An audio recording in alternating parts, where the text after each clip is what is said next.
Austin Smith, welcome to the Something Nothing Everything podcast.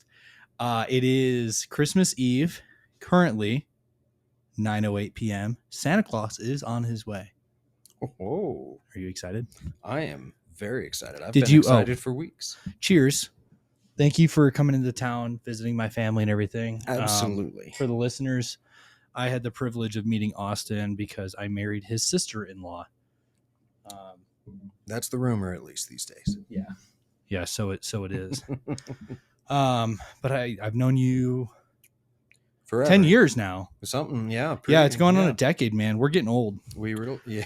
Yes. And No kidding. time flies by. But just to give the listeners a brief kind of like synopsis of our conversation, which we're going to have today. Joined the Army. What year? I signed my contract in 2007. I shipped to basic in 2008. Okay, so it's 2008, joined the Army. 2010, first deployment with the 4th PSYOP group. Yep. And then again in 2011. Yep. Peak moment almost during the global war on terror in the Middle East, Afghanistan, I would say. Kind of at the midway point. It is. It was about midway, yeah, wasn't it? Yeah, they say it's That's weird to think. I know, right? Launched in early 2000s. 2000s with CIA operations in northern Afghanistan with the rebel group. Yeah. And then pushed towards what's the capital again? Kabul. Yep. Pushed towards Kabul. So I just give the listeners a kind of taste of what we're talking about. Yeah. And again, it's I didn't realize what you did in the Army. A lot of people don't. Yeah. A lot of my own family think I was an interpreter for some reason, which I very much was not. Don't speak any other languages? Oh, no, I do. Okay. But language training was part of that job. You weren't considered qualified to be a psychological operations specialist if you hadn't done language training. And that was that was the main thing I wanted when I joined the Army, was I want a job that involves language because I enjoy that. But because of that, when you tell friends and family that you've grown up with that, hey, I did a language test to join the Army, they think you were an interpreter and nothing else enters as a possibility. Oh, I got you. So, yeah. What's interesting is, I read the book Men Who Stare at Goats, right? And, and then I watched the movie, which I think did a pretty good job of a rendition of what it is. If you need to pull that mic a little bit closer to you, you can grab this little circle area and pull it towards you. No, I'm good. I'm just fixing my face. Okay, cool.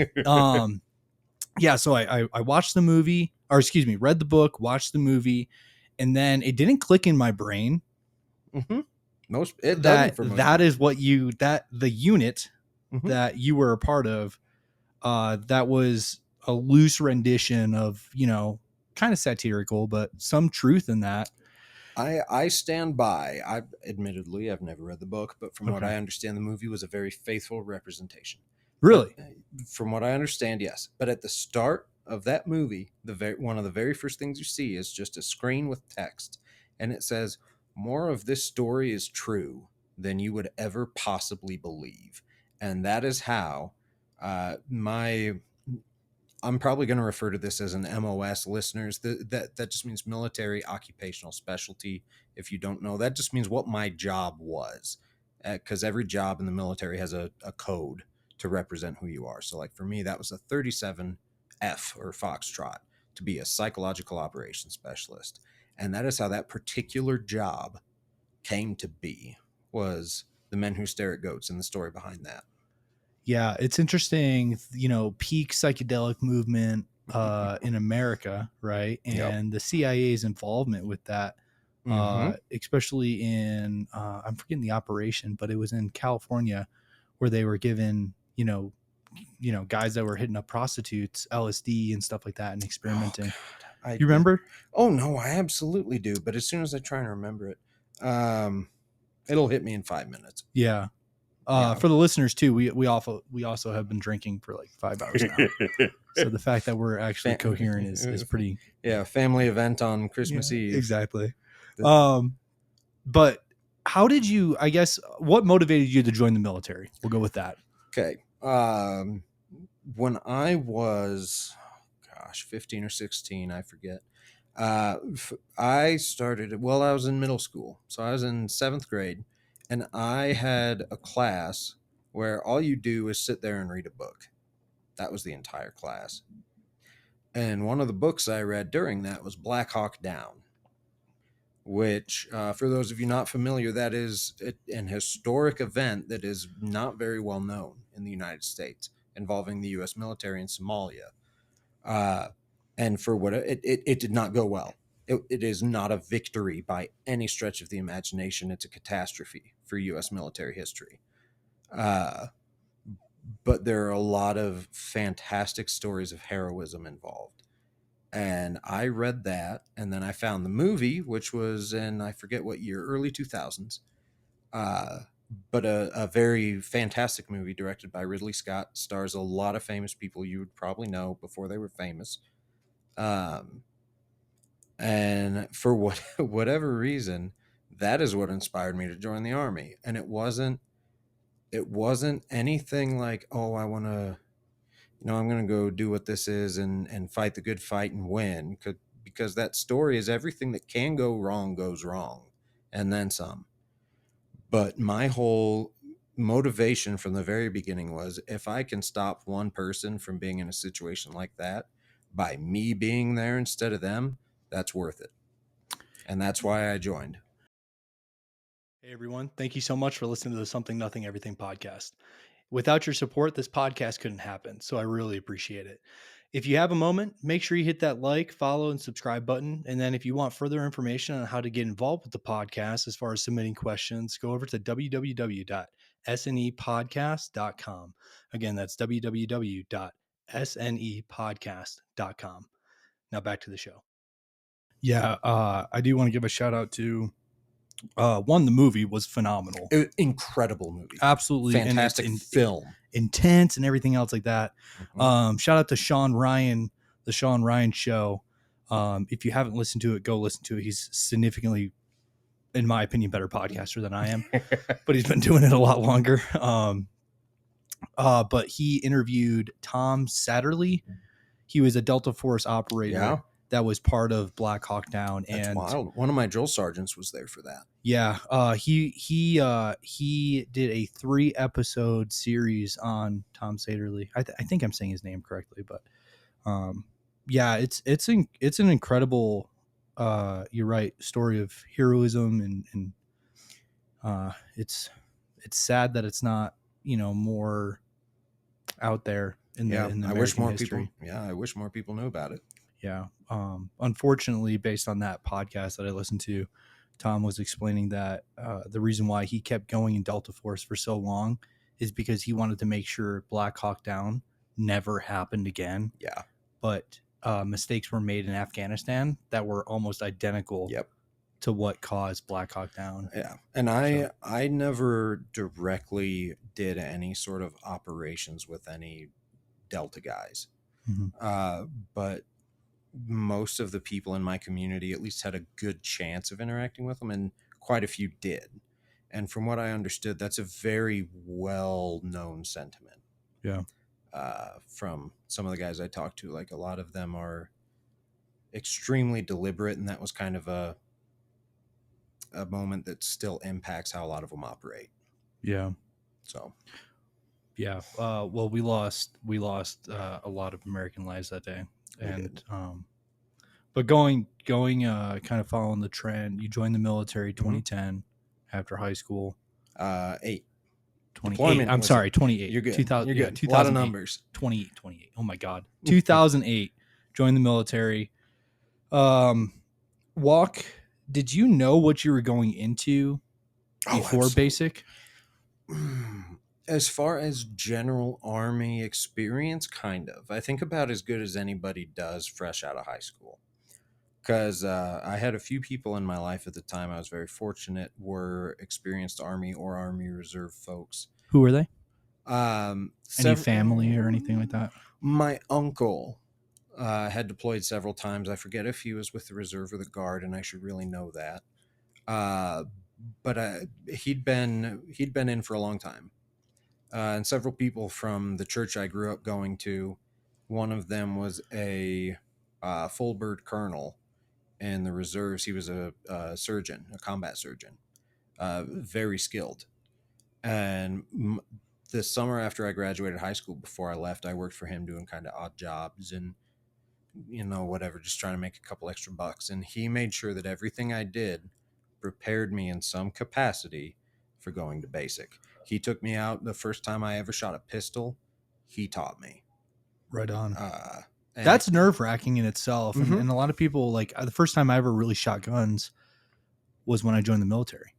Yeah, And my first time shooting a rifle was my senior year of high school. yeah. And it's, it's nerve wracking. You got so many different thoughts going through your head to begin with. Mhm. And then you're going to be like, all right, it's range day. And you should be excited, but you're so freaking nervous. You're like, I don't want to get washed back. Yeah. For the love of God, I hope I don't get washed back. Let alone when they do grenade day. Yeah, because that's terrifying. Oh my gosh. We had somebody on range day get kicked out. For what? He put a round right next to drill sergeant's foot. Holstering or something? Just full low ready ND, just negligent discharge right next to drill sergeant's foot. And booger picker touched the bang bang switch. Pretty much, yeah. Yeah. That's why, one thing I don't think it's trained enough in the military is that safety switch. Mm-hmm. Aim down range, fire. Yep. It's low ready, safety. And police work, that is like an entire 3-block section is like you're up, you shoot one time, and it's safety switch. As soon as you shoot once, the target's neutralized, safety switch. Yep. Because in the military, I mean, I remember we did convoys when I was in Kuwait as far as dignitary transport. Mm-hmm. And like, even then it was like, you got guys that are just rocking fire the entire time, Mm-hmm. So, which is how you get an incident. Yeah. Like, no, especially doing dignitary transport. Yeah, for sure. Yeah. Scare the shit out of the people you're transporting to. Yeah. Holy shit. If they get half a glimpse at the side of that weapon, boy, what are you expecting to happen? So ultimately, at what point do you find out you're getting into this group? Fortunately for me, specifically, one of the reasons I joined the Army was, at least back then, and from what I understand, still fairly true today, was you got to sign up specifically for the job you wanted. And that was it. Every other branch was pick your top 3 to 5 jobs you wanted. And when you enlist, you sign your contract committing you to it, and you will get one of those jobs. But the Army was, you don't sign a contract until you specify the job you are agreeing to. And so I knew signing up for PSYOP that was what I would do. I didn't know much about what the job actually was. I knew virtually nothing. So what motivated you to go towards PSYOP? Like what, Well, first, like I said before, it was language, because that's one of the few academic fields that I've ever felt very confident and enjoyed was language. I didn't grow up speaking a second language, but in 4 years of high school, by the time my senior year hit, I was fluent in Spanish, and you could drop me in Spain and I would disappear. People thought I was a hired interpreter for my Spanish class trip senior year. So I love language. I could go on about that at length, and I'm not gonna.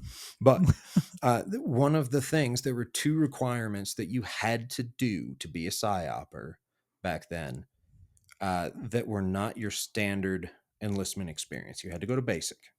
You had to go to AIT, which is your job training. You learn how to do the thing you signed up to do. But for a PSYOPer, you also had to go to language school, which is the main thing I wanted. That's what I told my recruiter. And fortunately, I was one of those rare cases, I think, that got a genuine, honest recruiter. But besides language school, you also had to go to airborne school. Active duty, it was required. It was not a chance. And they told me, you can jump out of airplanes. You have to jump out of airplanes. And I said, son of a bitch, sign me up. I'm in it. Let's go. And I got what I wanted. I got a language program. And as a plus, I got taught how to jump out of an airplane. And I love it to this day. Is it physically horrible for me? Absolutely. But I still do it as best I can as a civilian. It's fantastic. But that's how I got into it. I didn't entirely understand what the job entailed. And I left my job training still not entirely understanding what the job Sure. entailed. Yeah. But PSYOP is a particularly specific job where so much of it is based on where you're deployed to and the local populace. It's Okay. a very small area of effect by design if you're on one of the tactical teams, which I was 1.5 times. Um, but everything they teach What do you. you mean by tactical teams?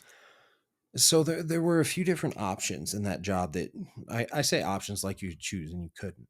But there were a few different ways that job could manifest. So psychological operations in the U.S. military can be interpreted a bunch of different ways, but basically think targeted messaging or targeted, not even messaging, but targeted communication, uh, particularly to support other people. PSYOPers, active duty, or at least when I was in, only attached to Green Berets, Navy SEALs, uh, MARSOC, the Marines equivalent, and the parajumpers in the Air Force. So you're trying to further whatever they are trying to do. And so much is dependent on if you're on a tactical team, which I will answer the question. You are out there in the field with them. Mm. Like wherever boony armpit nowhere country of deployment you're in, you are trying to assist them accomplish whatever their objective is. Other possible options or possible manifestations of that job were also to be in sort of the national headquarters. So both my deployments were to Afghanistan. So both times that was in Kabul. Would be staying in Kabul and working on research and development of targeted messages. So essentially, a person out in the field would be like, hey, this is what we're trying to do. This is kind of the idea I had for a viable media that would be effective here. And then somebody else would research it. Somebody else would develop it, get it approved, and then send it back to you in its approved form. And so those are kind of the main two ways. But the being on the tactical side of it was I'm the person in the field that is interviewing people that live here, that this is their day-to-day life. They may or may not be a bad guy in their moonlight hours, uh, but kind of administering whatever your targeted messaging was or whatever your approach to supporting your unit that you were attached to was. You are the person actually doing it. Okay. So it's more hands-on, Yes, very much less so. administrative, more engaged with the people that are the tip of the spear, out there. Yes, and tip of the spear was a term thrown around, honestly, too much, Yeah. but very much. And really, I think the best way to kind of equate it on a civilian side would be. I had a thought on this a second ago. I think it would be kind of you have your academics Yeah. that research, but then you also have your academics out in the field if you're in college. Like there are people who teach classes and that study and do things from a book or a library. But then you also have people who do things out in the field Right. and apply that knowledge that somebody else did and put it to use. Right. That's kind of the best civilian equivalent I can think of. No, I think that's good. That's a good parallel, man. Yeah. And my first deployment was kind of a weird exception to both. I mean, it was a tactical deployment, but it was a particular thing. But my second deployment was entirely being that standard tactical experience. Okay. And who'd you deploy in? Because from what I understand, it sounds like you guys, regardless of being the tactical team or like kind of the research team, uh, it sounds like you're in support of somebody. Always. Who'd you deploy with that first time in 2010?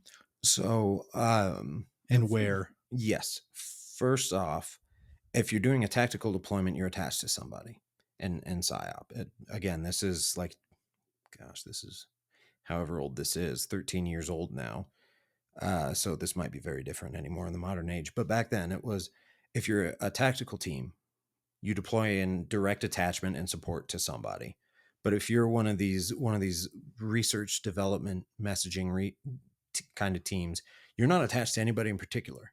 You are your own thing, and you address all of the development of messaging that needs to happen in that entire theater of war. Mhm. So that's a bit of a distinction. I guess it's not the biggest importance, but not a lot of people know about this, so I try and tout it anyway.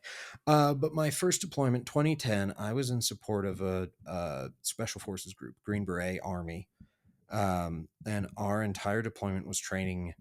My job was training Afghan commandos in basic fundamental principles of psychological operations. So I was a teacher at a pay grade that should not have been allowed by any right in the Army to be a teacher. What was your rank? I was an E3. So Oh man. I was a private first class doing an E6's job. So a staff sergeant. That was like Yeah. supposed to be the minimal of what a teaching position in the Army should be, is a staff sergeant. And I was half that, but out of necessity, a lot of things happened that just lined up, and I became the one that taught that class. I developed curriculum for progressing past a point nobody had ever gotten to with their students in that system before. But Can I ask, like, so with AIT, yeah, and I know from my time in trainings, there's certain things you can and can't talk about because it's probably, yep.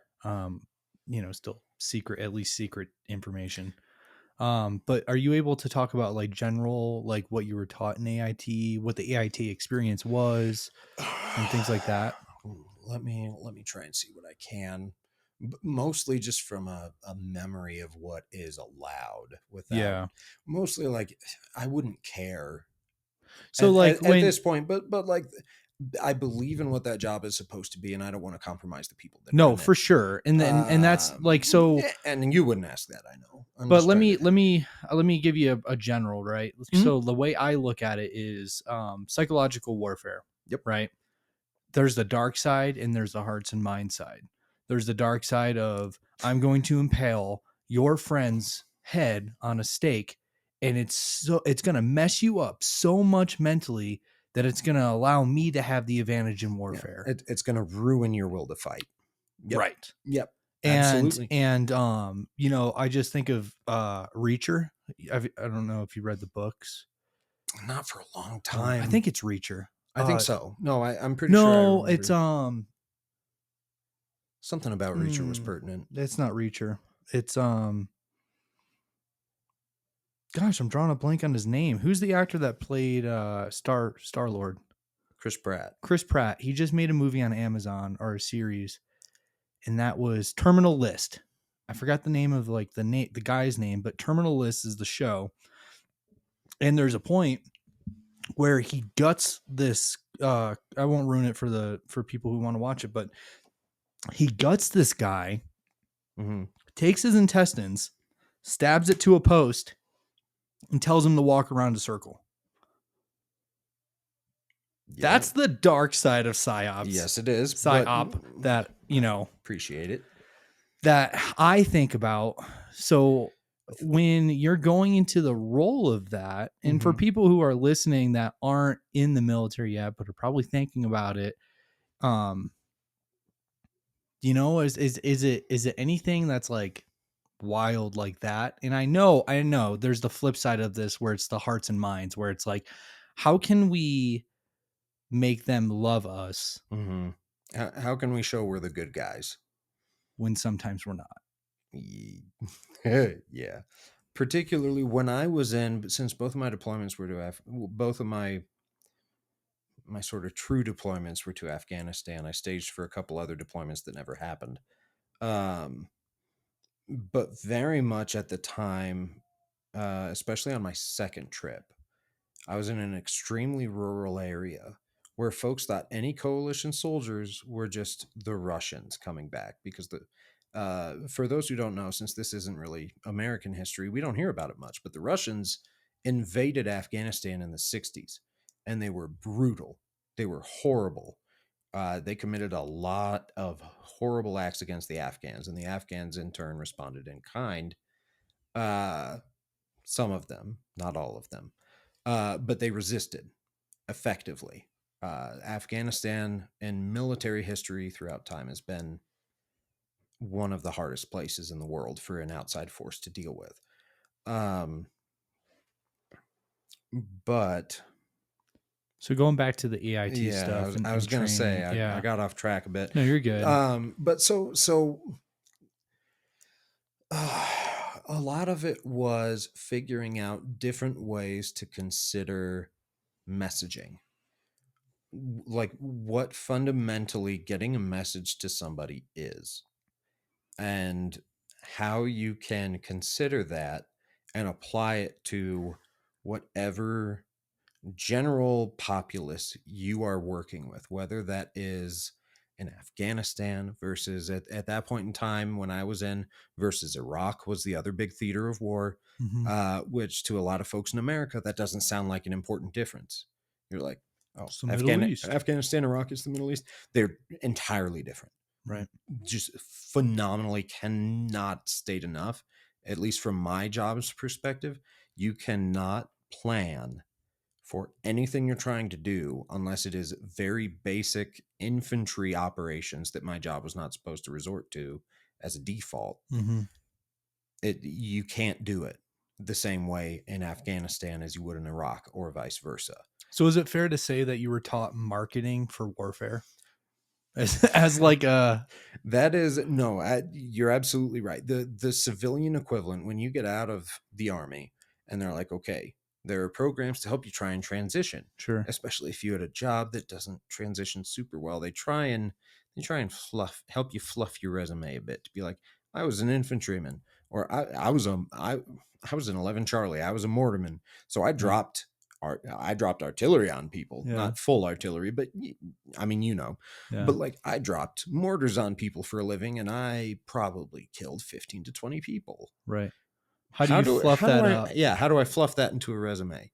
For a psyoper, the closest field, civilian wise, is marketing, as far as the skills you learned and what they can help you get into civilian side. Yeah. Marketing is the closest. It's not perfect, but it's awful close.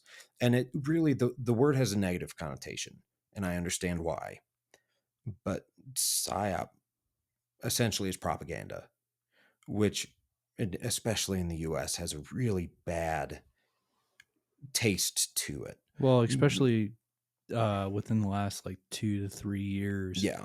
I feel like with social media and the known influence of like the federal agencies' involvement with social media, Mm-hmm. specifically Twitter, X, formerly known as Twitter, and Oh God, I forgot that's a thing. yeah. Well, it's interesting in the fact that Elon was like, "Yep, here are all the files," and it's I wouldn't say it's incriminating, but it's not savory to the American people. Yeah, no. Especially when we realize we've been the recipients of propaganda. Yeah. But but for try and imagine that in the most neutral terms, sure, is what we were taught in school, in AIT. For yes, more or less what you're doing, somebody in the world is going to call propaganda. Did you stare at goats? I mean, that's what I do for a living now. Well, I know it's not. Back then, I spent a surprising amount of time doing it. Yes. My second deployment, we can get to that. I just want to know if you sat there and stared at a goat. I mean, as like your final checkout phase of like, you're going to stare at this goat and you're going to kill it with your brain. No. But one of the things, again, at least when I was in, was there were particular types of training that did involve goats. I won't go into them, but goats were involved. That's awesome, dude. I won't go into them, but when I first got when I got assigned to my first unit before my first deployment, I was only in my first unit for I think 2 or 3 months before we deployed. Oh man. Like I was considered qualified to do my job and assigned to a unit out of the training pipeline for like 2 months. And, wow. And then we went overseas.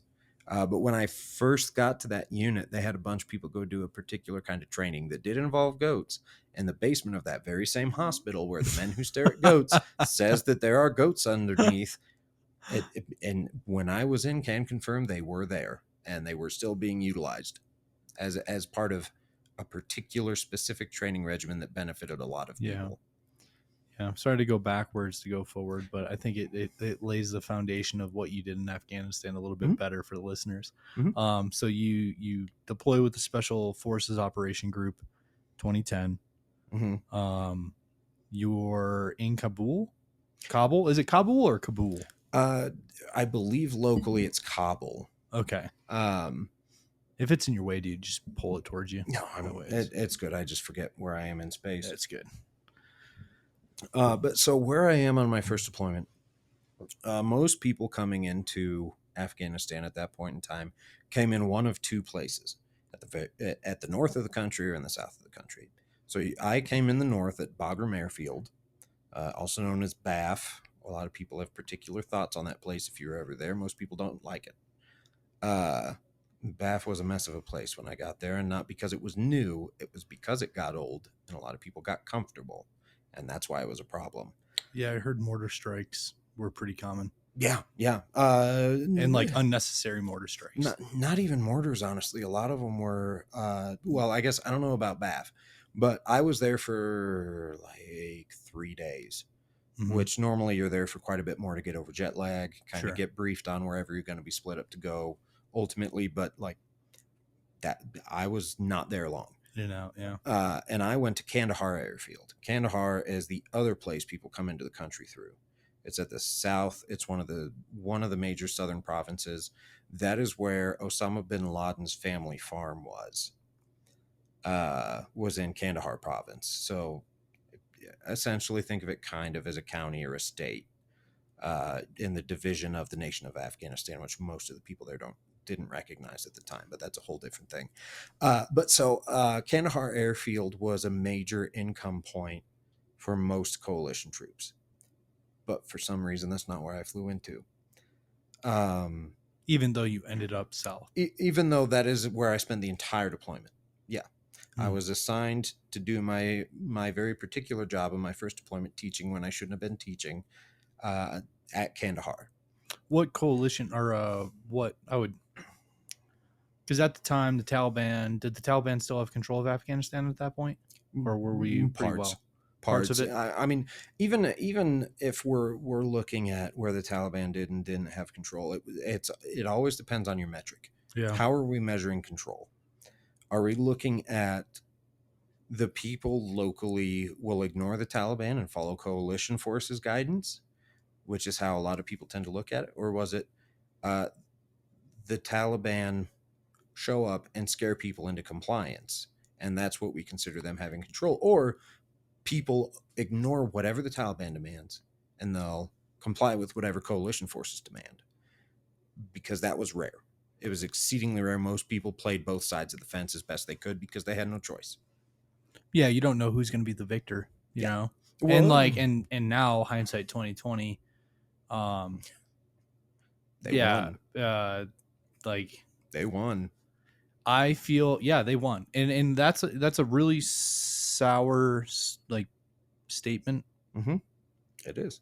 I think more people need to make it, though, especially people who who are there. We lost the Afghanistan war. We did. I think we the global war on terror, I think we quelled. Terrorism never, like the whole it's like the war on drugs. Like, drugs aren't going anywhere. Terrorism's not going anywhere. Yeah. I think our time in Afghanistan wasn't for naught. I think it quelled a lot of terrorist activity immediately after 9/11. I think for the short term afterwards, I agree. Yeah. By the time I was there, I think it was unnecessary. But yeah, I will say with like ISIS and ISIL and Abu Mubarak Bakr, something like that. I don't remember. I don't remember the proper. I had Jeff Pearson on, and he was, I think, my second podcast. It was a great show. But he was security forces at Buka, and Bucker was there, and then somehow released. And we chatted offline, but there's, from what it sounds like, there was CIA deals done. Oh, I'm sure, with Bucker and the alphabet soup. Yeah, but anyway, I do think we lost that war in general. The occupational force of Afghanistan. I think I wish the Afghan government was stronger. And not to say, like, did you train the Afghan soldiers in the army? So my first time, which was a training position, Right. it wasn't so much teaching basic soldiering skills. That Right. was not my job. By the My students had already been, they'd been Afghan National Army (ANA), Right. and then they had gone further and become Afghan National Commandos, and they're essentially equated to the Army Rangers, more or less. And the things they're taught, the stuff they're expected to do, they're expected to kick indoors and deal with extremely dangerous situations extremely well. And my job was to teach them an additional skill set that not everybody would learn. Mm-hmm. But basic sort of preparing them for anything they might find as a military person, as a soldier, that was not my job. Um, You were their like shred, you Kind know? of, yeah, yeah. I was very fortunate in that job, because I essentially got kind of the cream of the crop. More when I was there, the ANA was a joke. The Afghan National Army was bad news. If you had to work with training them, difficult, extremely difficult. Like the camp where I worked, where I went to work every other day, because I had a day on teaching class and a day off to prepare class. But where I went to teach my class every day, like less than 6 months before I got there, there had been an American woman that had got killed by Afghan National Army person because she had been jogging, doing PT, doing her physical training in standard army dress, which is a t-shirt and shorts. And that assaulted their view of what was proper for a woman to do, and so they killed her. Mm. Afghan National Army was a lot more prone to incidents like that, to my knowledge, there and then and now. Whereas Afghan commandos, they were they were fantastic. They were recommended by their commanders as being extremely dedicated and capable. And then to get to my class, they had to be recommended again on top of their already heightened, tough training to be considered a commando. They weren't Afghan special forces. That was a whole different thing. And honestly, I enjoyed working with the commandos more. Uh, but I got very lucky in that I got consistently extremely bright and dedicated students who wanted to make a difference in their country. Mm. But a lot of part of the reason of like why the government isn't so effective, or why we had so many hassles, is there when I was there, the concept of identity was very different. A lot of the people, especially on my second trip, first trip was a little easier because I was dealing with soldiers almost exclusively.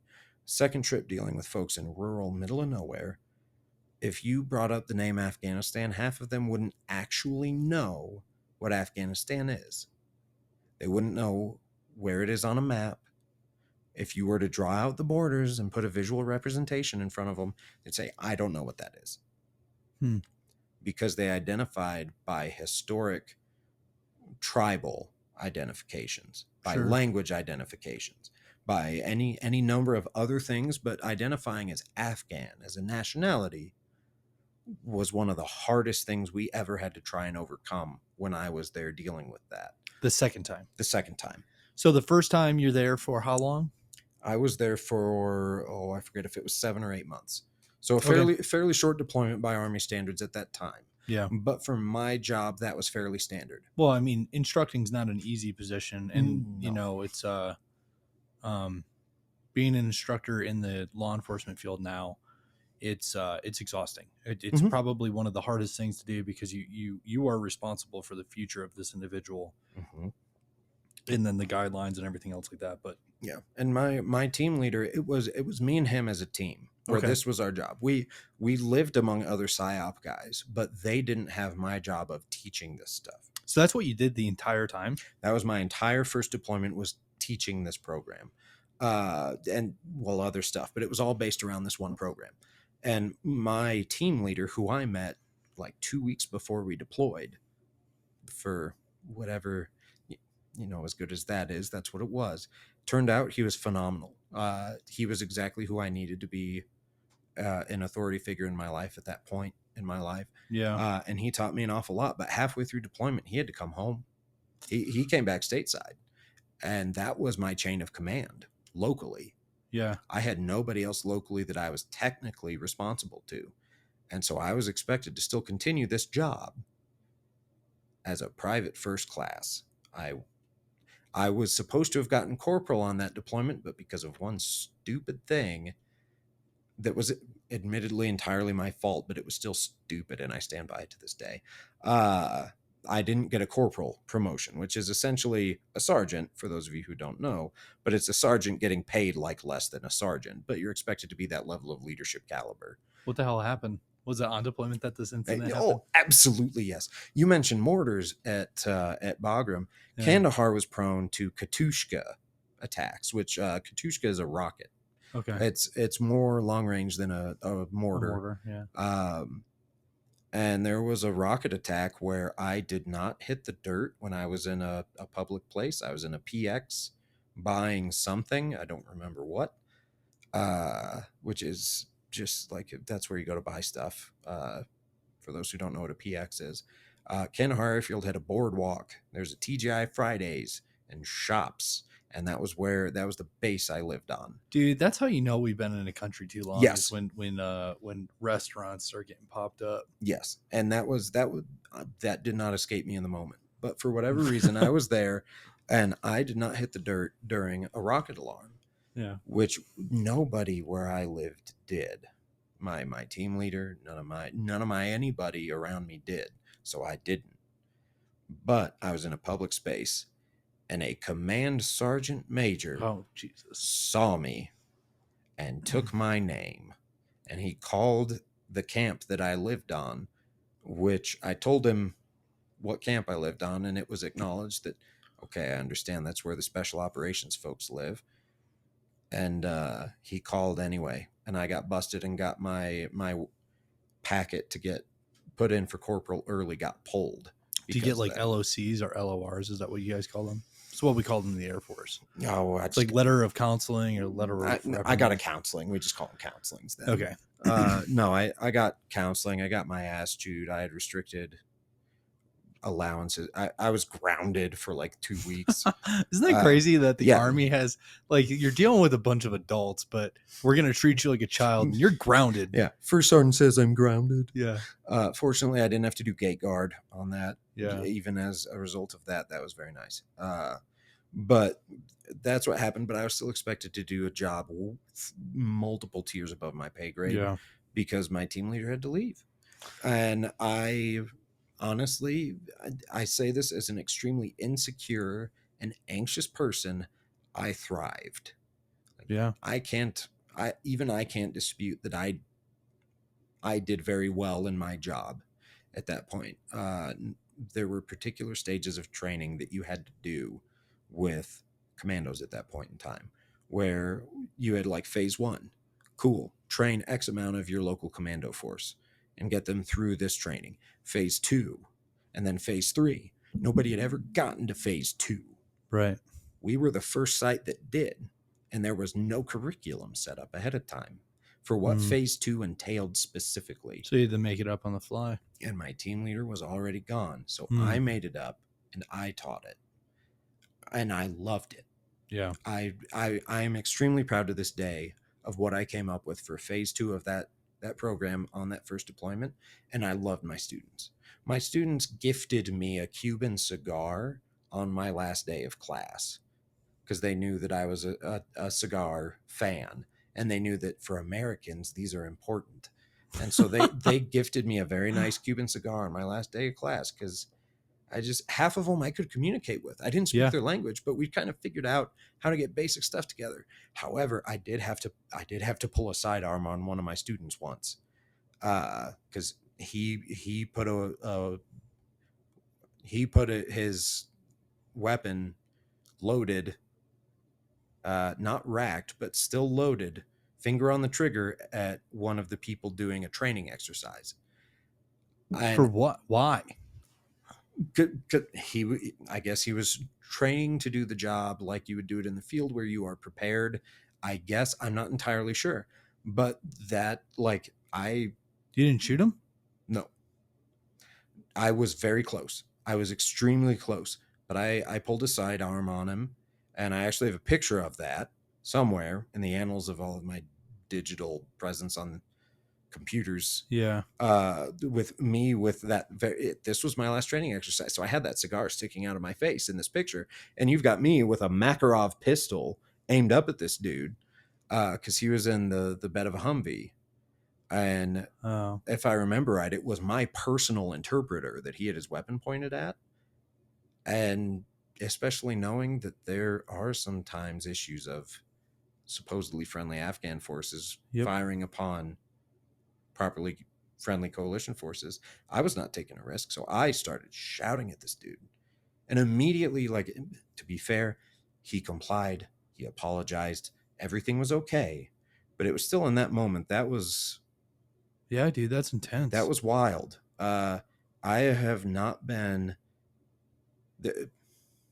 That was the closest I came on that deployment to actually firing a weapon at a person effectively. Yeah, it was wild, but like, that's what it was. Anyway, besides that, dude, that's intense. The process of like when you I've never had an experience like that on a deployment. The only thing I can relate to you is like the hitting the deck. Yeah, you know, because in Kuwait we had Iran that launched missiles. Mm-hmm. No missiles hit Kuwait because we shot them out of the air. Yep. But the sirens went off, and I'm sitting in the DFAC, which is the like where you get your food. Yeah, chow hall. And I'm sitting there, chow hall, and I'm sitting there eating my pancakes. And it's always pancakes. I'll never forget this, pancakes for me too. I'll never forget this, man. I'm like video chatting my mom. I'm like, hey mom, and like sirens start going off. Everyone's like running around. I'm like, I'm looking. I know what the sirens are. It's not a ground attack, so I'm like, Yep. I'm gonna keep eating my pancakes, right? I mean, they're pancakes. Come on, you gotta. If I'm gonna go out, at least it's with a belly full of pancakes, dude. Facts. Well, my mom was finally like, what's that noise? And I was like, oh, I think it's the air sirens. I knew what they were. Oh yeah. And she's like, air sirens, what does that mean? I was like, well, it's either an aircraft that's not responding, which is pretty unlikely, or it's a missile. And she's like, oh my God, Matthew, are you in a place that's safe? And I was like, I was looking around. And I was like, I think it'd be pretty messed up if they blew up the chow hall. Yeah. And that's the thought that popped in my head. And my mom, she's like, Matthew, go get cover. And I was like, fine. So I like pick up my pancakes and I'm walking around. And okay, I'm mom. I'm like, okay, mom, whatever. So I'm sure they had this at Kandahar, but the little bunkers, the little square bunkers that bro, it's that's not gonna save you. It's an upside down concrete. That's exactly that has like 4 or 5 layers of sandbags. Yeah, if you're lucky. If you're lucky. Yeah, most of them were just the cement. So I'm walking around and I'm like, and most of the time they're filled with camel spiders and scorpions, so you didn't even want to go in there. But I'm walking around like I'm eating my pancakes. Thank you for reminding me those exist. Yeah, dude, they're terrifying.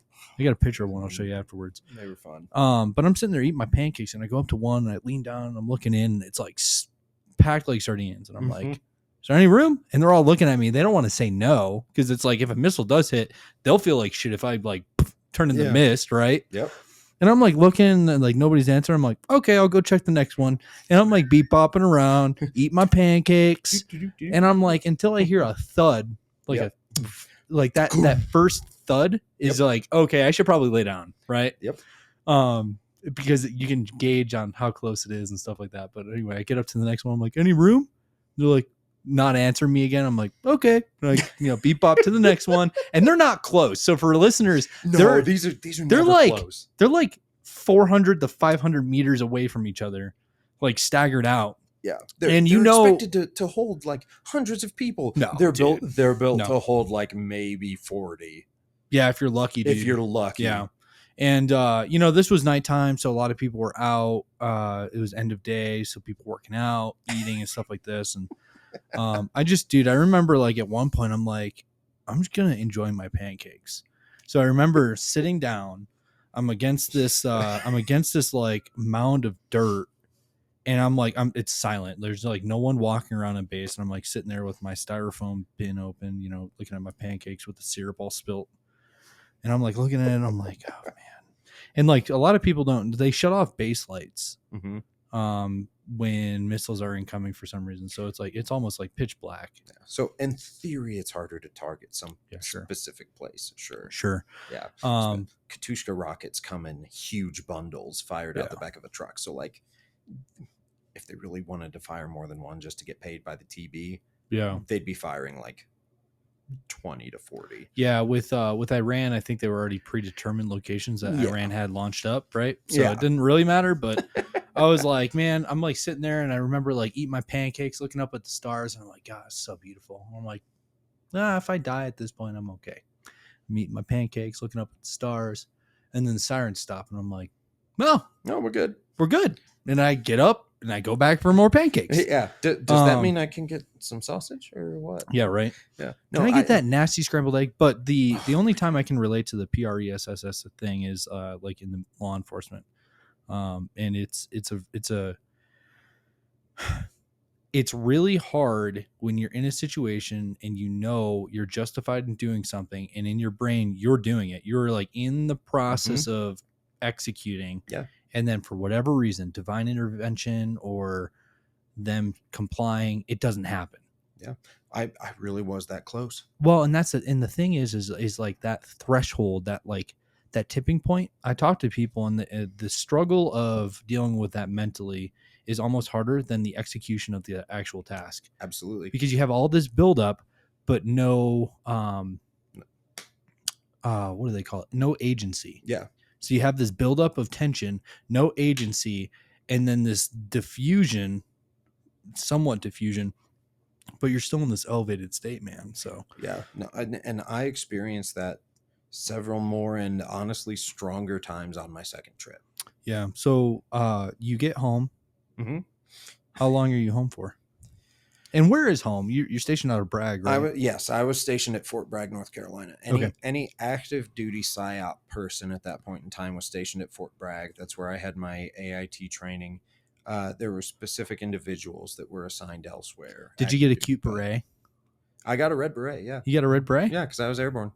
In the Army, red beret's airborne. It's not the same as an Air Force red beret, but...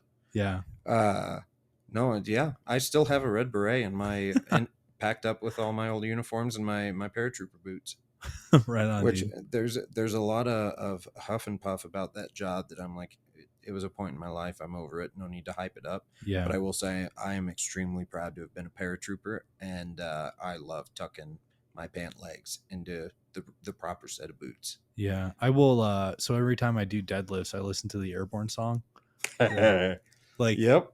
I just, because I'm like, I might die doing these deadlifts if I vaggle. But the gory, gory, what a hell of a way to die. Gory, gory, what a hell of a way to die. Yeah. Do you guys sing that a lot? Oh, yeah. Blood on the Risers is the name of that song. Yeah, Blood on the Risers. I did my first civilian parachute jump 2 years ago, I believe. Yeah.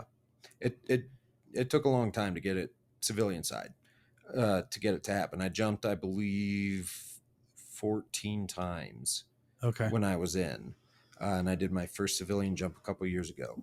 And the entire time, as soon as I got that parachute harness strapped up to me, the whole time if I wasn't engaged in conversation, because it had to be a tandem jump legally. Yep. Because I hadn't gone through any of the courses to jump solo, but fortunately my tandem instructor, who was certified to do this with me, he was a Navy vet, so like he got it.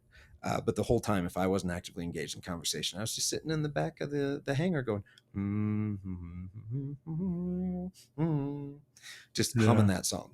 But anyway, so you get back from your first deployment. Yes. You spend how long stateside?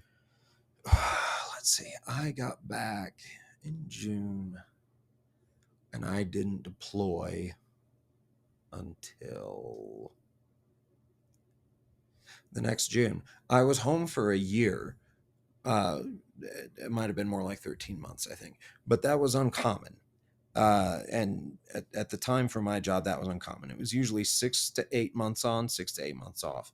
And that didn't necessarily mean you went back to the same place. That was just the rotation. Because the standard was, however long you deploy, you have to be stateside for an equivalent amount of time at a minimum before you're allowed to go deploy again. Hmm. And so the PSYOP community then, as I imagine it is now, was extremely small. And so they kind of got over that by having shorter deployments that cycle through faster.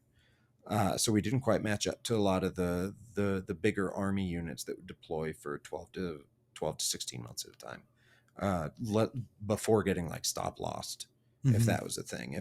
If that term strikes anybody, that's an indicator of a particular time, which fortunately never happened to me. But I was home for about that long. But I was supposed to have gone to 2 different places during that year before I went to my second deployment.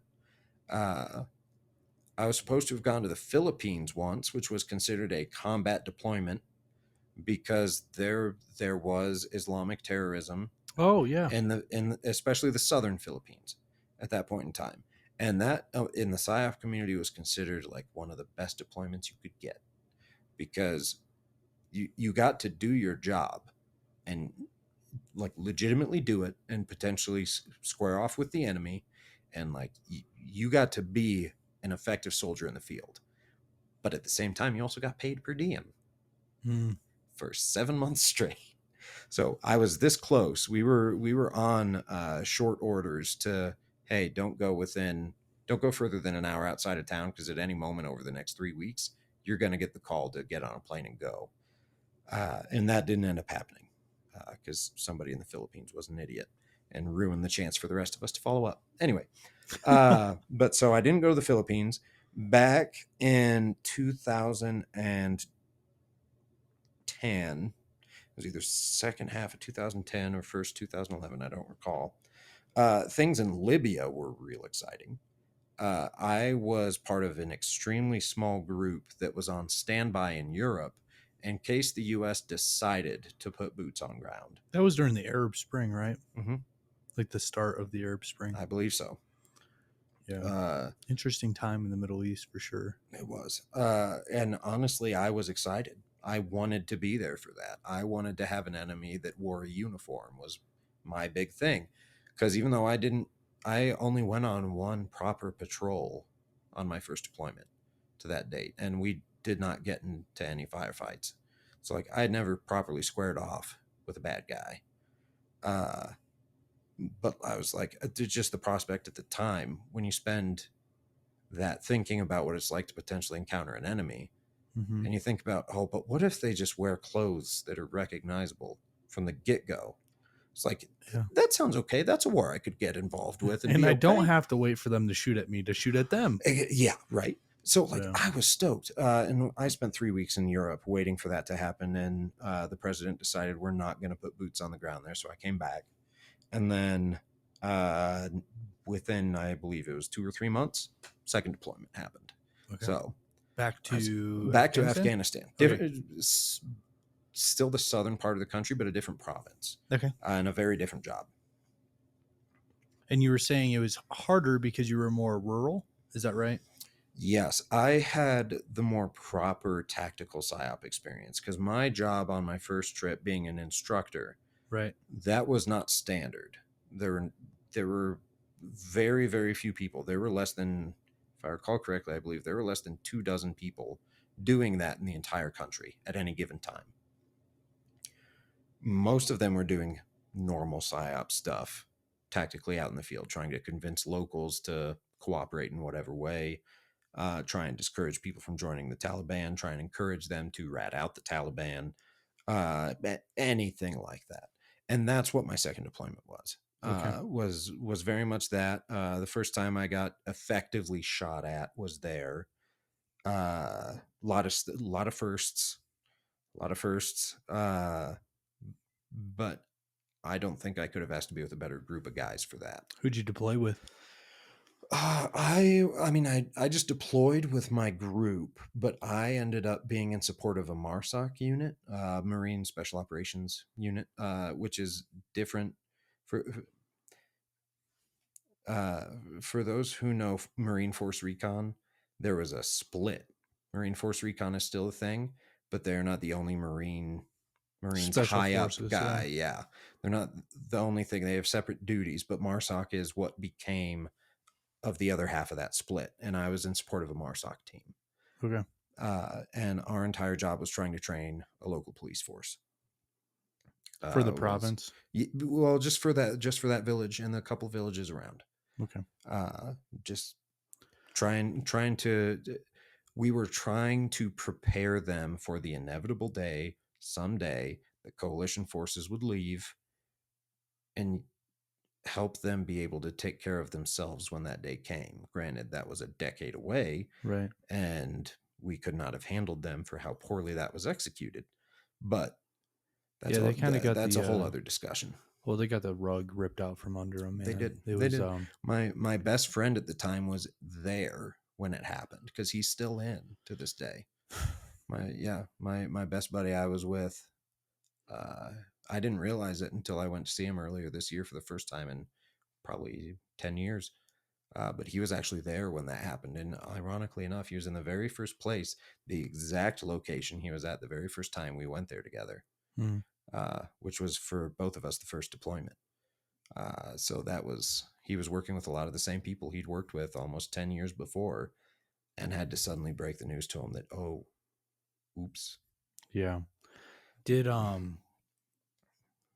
so what base were you out of Kandahar?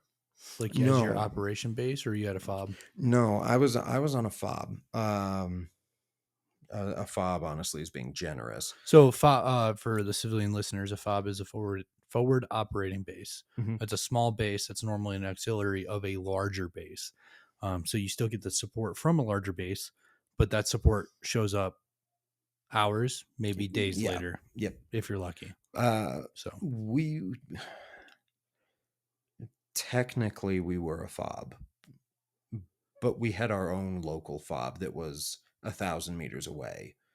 And so that was we really didn't consider ourselves or like rely on any of the resources from the base we kind of technically regionally operated out of, because we were about the limit, if I recall correctly, of the green zone of what was considered supported by that base. Okay. But we were near a town in Afghanistan called Gereshk, which is, if for those who kind of know Afghanistan and U.S. history in Afghanistan, if you remember the push into Helmand province, that kind of became a really big thing on my first trip. That was 2010. And then I went there the next year into Helmand province because the U.S. tried to hype up via public news articles and televised newspapers, whatever, so the TB could get wind of it deliberately and like focus all their people into there so we could just try and deal with them all in one place. Yep. And Helmand province is where that happened. And I wasn't there for that, but within a year I was in that same place, and it was still pretty wild. There was still after effects of that whole campaign, which all of us psyopers fucking hated. It was stupid. It was not designed by people who understand targeted messaging, but that's strategic levels above my head to this day. So yeah, it's frustrating in the military when the boots on the ground has information, but the higher ups, for whatever reason, don't listen to it. Right. Well, yeah, and again, from what I recall, which is on my second deployment, I got a brain injury. So a lot of the finer points of my memory might be not entirely correct, but how'd you get the brain injury? I do my best. I was extremely close to 203 millimeter grenade. Oh.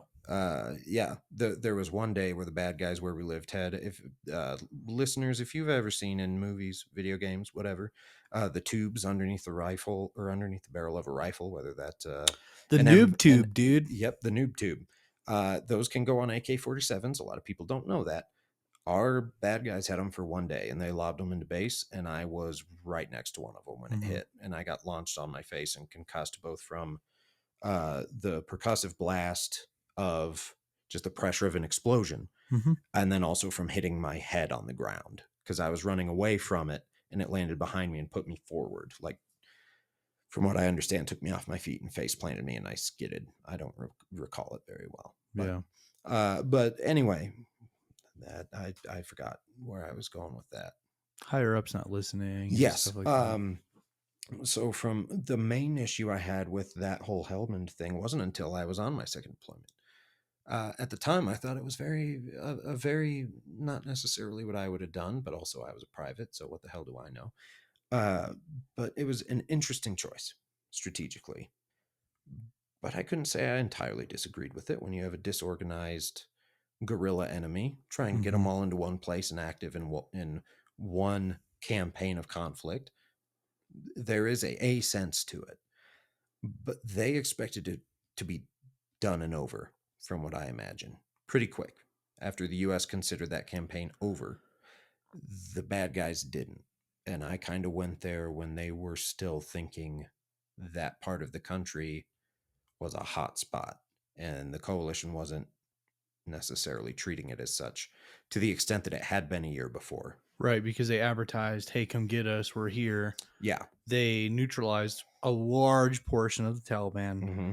The Americas or coalition forces, because there's Germans and other nations that are assisting somewhat. The Russians. Yeah. Oh, a couple stories with them.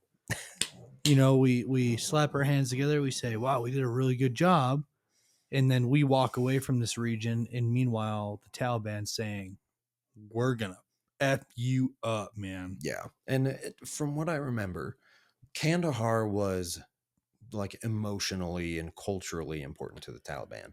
Helmand was nearby, and it was, again, if I recall correctly, one of the places in the country that was hottest as far as like firefights go, as far as like getting into a an actual like gunfight, versus other parts of the country were a lot more prone to IEDs. I mean, they definitely existed where I was.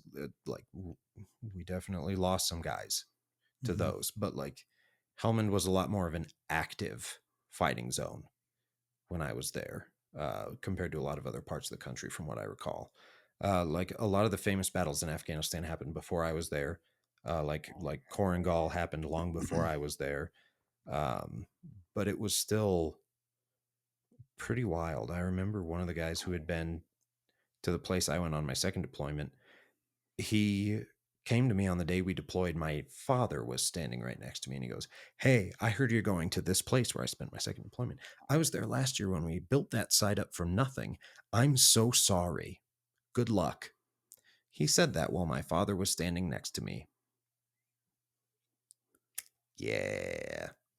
As Good in, times. like, hey, good luck Yeah, surviving, man. it was, yes, that's exactly what it was. Oh my It, it, god. it was the Wild West. The room I slept in that entire time had a hole in the roof with a tarp over it.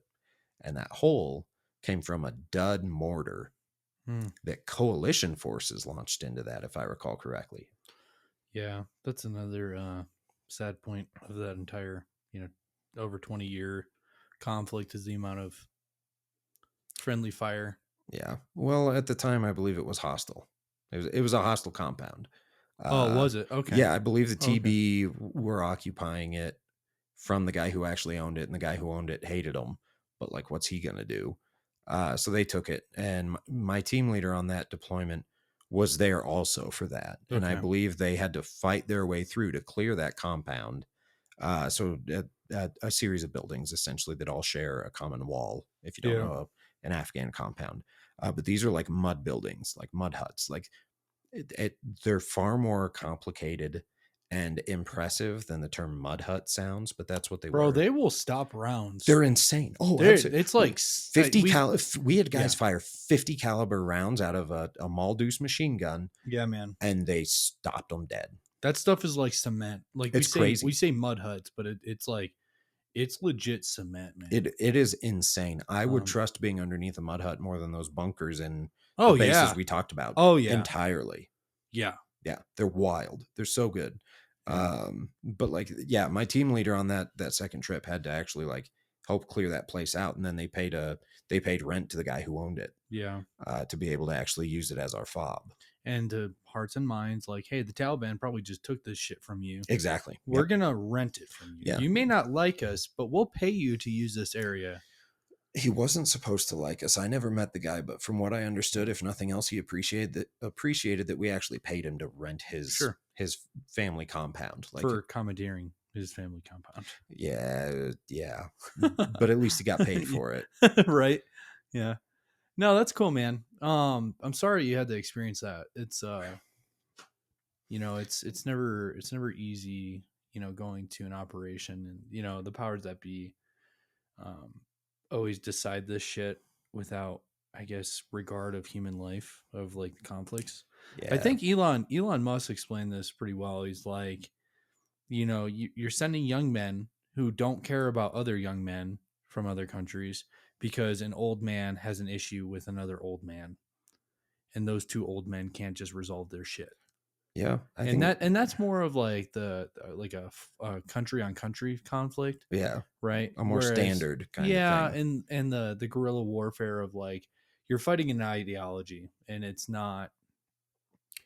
Yeah. And specifically with that too, one of the main things I would say about my job was supposed to be the young man fighting against the other young man who understands the young man that we're fighting against. My entire job was to understand the people we lived among and why they're doing the things they're doing, and make decisions based off of that, and encourage other people to make decisions based off of that, and not just operate off of a sense of, this is how the US military does things, this is how American core values and morality decides things. Right. You need to consider this from their perspective. Sure. And religious views are huge there. Yep. I didn't and I don't share their religious beliefs, but that doesn't mean you can't understand them and teach somebody about them and And try and get respect them it too. exactly to respect it. That was one of the biggest things. A lot of my biggest fights were not against getting the Afghans to understand us. It was getting our people to understand the Afghans. Yeah, and like in the situation is like, we love our freedom so much, we're gonna force feed you our freedom. And it's like, listen, if that's not their culture, if their culture is women wear the hijab and they wear the full gown and they don't show like, they show their hands, that is it, and then their eyes. If that is their culture, that is their culture. We're not in a position to say, no, you're a misogynist. Hold on. Let me preach to you to a quick second. And then if you don't listen, we're going to blow up all your shit. Yeah. Like, that's not our job, man. Our job is, at least in my ideology of what America's job is, to bring stability and understanding. But it falls short, man. It turns into, It turns into a culture war. It does. Yeah. Yeah. Yeah. It turns Absolutely. into imperialism. Yeah. There, It's like the question of, are we the rebels or are we the empire? Yeah. And it's like, the longer you're in the military, the more you start realizing, oh, yep. I'm just a stormtrooper, Yep. but I'm better at accuracy. But I can hit my target. Thanks very much. Yeah. But it's funny you say that though, because there are several distinct things that for the rest of my life, like, those moments in your life, even if they're 10 seconds long, Mhm. where as soon as it happens, I'm going to remember this, even if I become old and mentally unreliable in my memory, I Mhm. will remember this. One of them in Afghanistan was where I was. There was one woman I saw that did not cover her face or her arms. And that was such a stark contrast. I can remember her face to this day. I passed her on the road. We went opposite directions. That was it. She had a donkey cart with presumably her son. And it's just like, that little thing was enormous if you know what you're looking at. But so many of our folks didn't, that was nothing. Yeah, That we was, take for granted the freedoms that we have, and minor protest, yeah. It's like it's like the Hunger Games of like, of a moment where, Mhm. they all stand up and they put the, District 3 up, and those minor moments that we Mhm. take for granted in this country. And it's like, it's not too long ago that we didn't have some of those freedoms. Yeah. One lifetime, Yeah. and you had the Jim Crow and um Yeah. segregation and stuff like that. And a simple sign of protest was, no, I'm not gonna listen to this. I'm gonna go into the whites bathroom, or I'm gonna sit in the white spot of the bus and stuff like that. Yeah. And modern day, it is really, Islam. I have my own ideologies and thoughts on Mhm. Islam, and I won't get into them in depth here, but I do know there's a lot of Islamic countries where women are forced to do things that they don't want to do. Mm-hmm. And I'm all for if a woman chooses to live whatever life they want, right? But when you're forcing a woman to do something that they don't want to, a sign of protest is not to do it. And I know in America, if somebody did that, it'd be like, oh, at most, hey, you're being arrested. You violate Jim Crow laws, you might be arrested, you might be beaten, right? You're not going to be murdered. Yeah. Yeah. And there, it's like shot on the spot. Shot. Even back then, it was, even if you were going to be murdered for a thing, if you lived in a particularly bad part of the U.S. at the time, it was delayed. Right. There was time. There was process. There was, and I say this as a straight white guy who is not the most informed source on the topic, but from my understanding, a lot of times it wasn't immediate. You were grabbed and hauled off and lynched or whatever. Whatever the issue, whatever the conclusion was. Over there, that's exactly what it is. Like over there, people don't fear a man with a rifle. They fear a man with a pistol, because a man with a pistol will put you on your knees and execute you. That is a person of power. A person with a rifle is just a grunt. Right. Like they fear the person who will grab you, pull you aside immediately, and shoot you in the moment with a pistol. Yeah. Thanks, Russia. Right. That was a big part of it. Which, fun fact, the language I learned was Russian in school. I can barely speak a word of it now that makes any sense. But there's one sentence I will remember for the rest of my days, and it's the only Russian I used in a theater of war where I was deployed. And it was the stupidity of teaching me Russian in a place where most of the people I ever worked with thought we were still the Russians come again to conquer their country, was army logic. Like, teach me how to speak Russian so I seem like they're hated historic invaders. Cool. But no, I spoke one sentence in Russian on my second deployment. And it was because we had some prisoners who were extremely suspicious. We were investigating their activities and involvement in some stuff. And it was 3 of them. 2 of them were young. 1 of them was older enough to have been alive and fighting when the Russians were in town. And I said one sentence in Russian, knowing exactly the effect it would have for that one guy.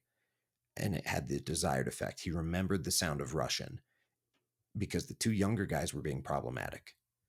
They were arguing. They were not cooperating. They were trying to test us and find ways to get an advantage in interrogations, or even to try and get out and escape and make this heroic thing. And I said one sentence to him in Russian that, funnily enough, it was appropriate if he understood Russian. If not, most of them don't, but they know the sound of it. And he immediately lit up, stiffened, and told the others to behave. And they did for the rest of the day. And it was beautiful. But it's wild, it's man. Just wild. It's crazy that the historic context that things like that have. But I want to wrap up this experience with a little bit of if you've heard of it, if you can't speak to it, I get it. But there are CIA documents, so I'll call your bullshit. The term remote viewing. What do you know about it? That reminds me. It was MK Ultra. You asked about it. MK Ultra. Thank you so much. I mean, it wasn't 5 minutes, but I told you I'd remember it. Remote viewing. Oh boy. So, if people are jumping to the end of the podcast, oh boy, MK Ultra was a CIA operation done in California where they were giving LSD to guys that were sleeping with prostitutes and watching them either through a one-way mirror, or video cameras, So remote viewing. So it was messed up. So MK Ultra not a high point in national security history. No, I think we're reliving that, but that's another conspiracy conversation. Remote viewing. So for people listening in, remote viewing. Oh my God, that Guinness is kicking in. Remote viewing is the process of your soul leaving your body, or your consciousness leaving your body, and traversing the natural realm of existence but cognitively being aware of that so you can report back on what you observe. So, are you Yeah. trained in it? Oh man. So if Are you watching me in the shower via remote viewing, Austin? I can neither confirm nor deny Of that course. question. But I mean, it's funny you bring that up. That was legitimately how my entire job in the Army got started, was Yeah. looking into remote viewing, like the whole men who stare at goats thing. That's how it got started, was looking at how to beat Russian research into potential psionic, psychic aspects and applications of psychic energies for warfare, or however they put it. But remote viewing was very much a legitimate research topic at one point. Were you ever stationed in Antarctica? No, Is there a base in Antarctica? I'm pretty sure there is, but I was never there. I don't actually know if there is. They might have decommissioned it years ago. There's this lady that was on some talk show that was talking. I think it was Gala. So God knows it's probably not accurate.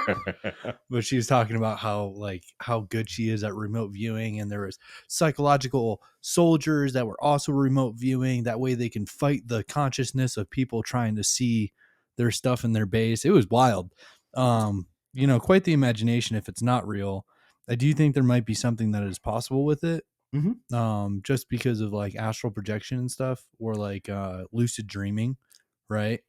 um there is this uncanny moment, and I'm sure people have experienced it that are listening, where you become aware that you're dreaming and you don't immediately wake up, Mhm. and it's very, very strange.